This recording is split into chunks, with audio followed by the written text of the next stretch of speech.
Hi ಎಲ್ರಿಗೂ ನಮಸ್ಕಾರ. ನಾನು ನಿಮ್ಮ ಪ್ರೀತಿಯ ಪ್ರೀತಮ್ ಸುರೇಶ್ ಹಾಸನದಿಂದ. ನಾನಿವತ್ತು ಪ್ರಜ್ವಲ್ ರೇವಣ್ಣನ ವಿಡಿಯೋಗೆ ಸಂಬಂಧಿಸಿದಂತೆ ಕೆಲವಷ್ಟು ವಿಚಾರಗಳನ್ನ ನಿಮ್ಮ ಮುಂದೆ ಇಡ್ತಾ ಇದ್ದೀನಿ.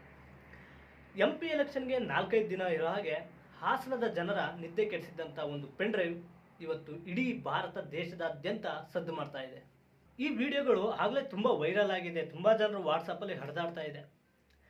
ನೋಡಿ, ಮ್ಯೂಚುವಲ್ ಅಂಡರ್ಸ್ಟ್ಯಾಂಡಿಂಗ್ ಇದ್ದು ಒಬ್ರಿಗೊಬ್ರು ಪರಸ್ಪರ ಹೊಂದ್ಕೊಂಡು ಮಾಡುವಂಥ ಸೆಕ್ಸ್ ಬೇರೆ. ಆದರೆ ಈತ ಮಾಡಿರೋವಂಥ ವಿಡಿಯೋ ನೋಡಿದರೆ ಎಂಥವ್ರಿಗೂ ಕರುಳು ಕಿತ್ತು ಬರುತ್ತೆ. ಒಂದು ಮನೆ ಕೆಲಸದ ಆಂಟಿ, ಸರಿಸುಮಾರು ಒಂದು 50ರಿಂದ 55 ಏಜ್ ಆಗಿದೆ.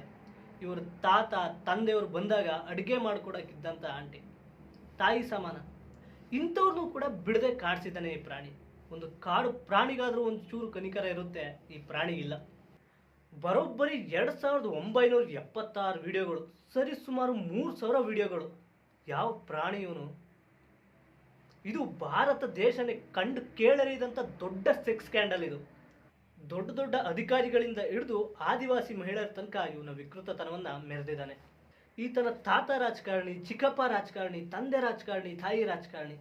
ಇಂಥ ಕುಟುಂಬದಿಂದ ಬಂದಿರೋಂಥ ಈ ನಾಚಿಕೆಗಡಿಗೆ ತಲೆಯಲ್ಲಿ ಬುದ್ಧಿ ಇದೆಯೋ ಅಥವಾ ಇನ್ನು ದುಡ್ಡಿನ ಅಹಂ, ನಾನು ಏನೇ ಮಾಡಿದರೂ ಬಚಾವಾಗಿ ಬರ್ಬೋದು, ದುಡ್ಡಿದೆ ಅನ್ನೋ ಅಹಂಕಾರದಿಂದ ಈಗ ಮಾಡಿದಾನೋ ಗೊತ್ತಾಗ್ತಿಲ್ಲ. ಆದರೆ ಒಂದು ಬೇಸರದ ಸಂಗತಿ ಅಂದರೆ, ನಮ್ಮ ದೇಶದಲ್ಲಿ ಇದೇ ಪ್ರಜ್ವಲ್ ರೇವಣ್ಣನ ಜಾಗದಲ್ಲಿ ಯಾವನೇ ಒಬ್ಬ ಮುಸ್ಲಿಂ ಇದ್ದಿದ್ರೆ ಇವತ್ತು ಈ ದೇಶನೇ ಒತ್ತಿ ಉರಿತಾ ಇತ್ತು. ಎಲೆಕ್ಷನ್ ಹಿಂದಿನ ದಿನ ಪವರ್ TV ಒಂದು ನ್ಯೂಸ್ ಬಿಟ್ಟರೆ ಬೇರೆ ಯಾವುದೇ ನ್ಯೂಸ್ಗಳು ಬಾಯಿ ತೆಗಿಲಿಲ್ಲ. ಯಾಕೆ? ಇಂಜೆಕ್ಷನ್ ಆರ್ಡರ್ ಇದೆ ಅಂತನಾ? ಪವರ್ TV ಗೊತ್ತಿರಲಿಲ್ವಾ ಇಂಜೆಕ್ಷನ್ ಆರ್ಡರ್ ಇದೆ ಅಂತ? ಅವ್ರು ಮಾತಾಡಲಿಲ್ವಾ? ಬೇರೆ ಚಾನಲ್ಗಳಿಗೆ ಏನಾದರೂ ನೈತಿಕತೆ ಇತ್ತಾ? ನ್ಯೂಸ್ ಪತ್ರಿಕಾ ಧರ್ಮನೇ ಮರೆತು ಕೂತಿದ್ದಾರೆ ಎಲ್ಲ. ಈ ವಿಕೃತ ಕಾಮ್ಯ ಅಟ್ಟಹಾಸದಿಂದ ಇವತ್ತು 3000 ಜನರ ಹೆಣ್ಣುಮಕ್ಕಳು ಬಾಳು ಬೀದಿಗೆ ಬಿದ್ದಿದೆ. ಸತ್ತ ಹೆಣದ ಮುಂದೆ ಕೂತ್ಕೊಂಡು ರಾಜಕೀಯ ಮಾಡುವಂಥ ನಮ್ಮ ದೇಶದ ಕೆಲವು ರಾಜಕಾರಣಿಗಳಿದ್ದಾರೆ. ಅವರಿಗೆ ಒಬ್ಬ ಮುಸ್ಲಿಂ ಹಿಂದೂ ಹೆಣ್ಣುಮಗಳನ್ನು ಅಥವಾ ಒಬ್ಬ ಮುಸ್ಲಿಮಿಂದ ಒಬ್ಬ ಹಿಂದೂ ಸತ್ತರೆ ಮಾತ್ರ ಜನಗಳು ಹಿಂದೂ ಅಥವಾ ಮನುಷ್ಯರು ಕಾಣ್ತಾರೆ. ಇಂಥ ಕತೆಗಳಲ್ಲಿ ಅವ್ರಿಗೆ ಹೋರಾಟ ಇರಲಿ, ಒಂದು ಮಾತು ಕೂಡ ಆಡ್ತಿಲ್ವಲ್ಲ. ಯಾವ ರಾಜಕಾರಣಿಗಳಿವರೆಲ್ಲ? ನಾಚಿಕೆ ಆಗಬೇಕು. ಯಾಕೆ? ಇಲ್ಲಿರೋಂಥ 3000 ಜನ ಹೆಣ್ಮಕ್ಳು ಹಿಂದೂಗಳಲ್ವಾ?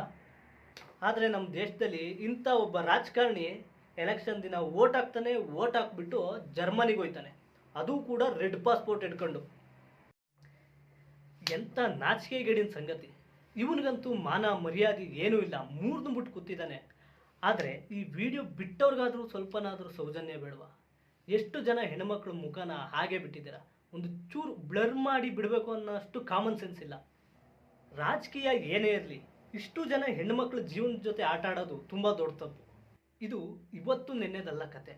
8 ತಿಂಗಳು ಮುಂಚೆನೇ ಪ್ರಜ್ವಲ್ ರೇವಣ್ಣನ ಕಾರ್ ಡ್ರೈವರ್ನ ಆಸ್ತಿನ ಯಾವತ್ತು ಇವರು ಬಲವಂತವಾಗಿ ಕಿತ್ಕೋತಾರೋ ಅವತ್ತಿಂದ ಹುಟ್ಟಿದ ಕತೆ. ಅವತ್ತೇನೆ ಅವನು ಈ ಒಂದು ಎಲ್ಲ ವಿಡಿಯೋಗಳನ್ನ ಒಂದು ಕಡೆ ಪೆಂಡ್ರೈವ್ಗೆ ಶೇರ್ ಮಾಡಿಕೊಂಡು ಹಾಸನದ ಅಡ್ವೊಕೇಟ್ ಹಾಗೂ BJP ಅಧ್ಯಕ್ಷರಿಗೆ ತಂದು ಕೊಟ್ಟಿರ್ತಾನೆ. ಹಾಗೆ ಕೆಲವು ಕಾಂಗ್ರೆಸ್ನ ರಾಜಕಾರಣಿಗಳಿಗೂ ತಲುಪಿಸಿರ್ತಾನೆ. ಅವಾಗಲೇ ಪ್ರಜ್ವಲ್ ರೇವಣ್ಣ ಕೋರ್ಟಿಂದ ಇಂಜೆಕ್ಷನ್ ಆರ್ಡರ್ ತರ್ತಾರೆ. ಏನಂತ? ನನ್ನ ಅಶ್ಲೀಲ ವಿಡಿಯೋಗಳನ್ನು ಯಾವುದೇ ಕಾರಣಕ್ಕೂ ರಾಜ್ಯ ಹಾಗೂ ರಾಷ್ಟ್ರದ ಮಾಧ್ಯಮಗಳು ಹಾಗೆ ಸೋಷಿಯಲ್ ಮೀಡಿಯಾಗಳಲ್ಲಿ ಪ್ರಸಾರ ಮಾಡೋ ಹಾಗಿಲ್ಲ ಅಂತ ಹೇಳ್ಬಿಟ್ಟು ಸ್ಟೇ ತರ್ತಾನೆ. ಆದರೆ ಅವತ್ತಿಂದ ಇವತ್ತಿನ ತನಕ ಯಾರೂ ಮಾತಾಡಲಿಲ್ಲ. ಯಾಕೆ? ಇಷ್ಟು ದಿನ ಯಾಕೆ ಕಾಯ್ದರು ಇವರೆಲ್ಲ? ಯಾಕೆ? ಪ್ರೂಫ್ಸ್ ಇಲ್ಲ ಅಂತನಾ? ಎಲ್ಲ ವಿಡಿಯೋದಲ್ಲಿರೋನು ಅವನೇ, ವಾಯ್ಸ್ ಅವನದೇ. ಹಾಗೆ ಬಸವನಗುಡಿ ಬೆಡ್ರೂಮ್ ಕೂಡ ಅವನದೇ, ಅಶೋಕ ಪಿಲ್ಲರ್ ಹತ್ರ ಇರೋವಂಥ ಅಪಾರ್ಟ್ಮೆಂಟ್ ಕೂಡ ಅವನದೇ.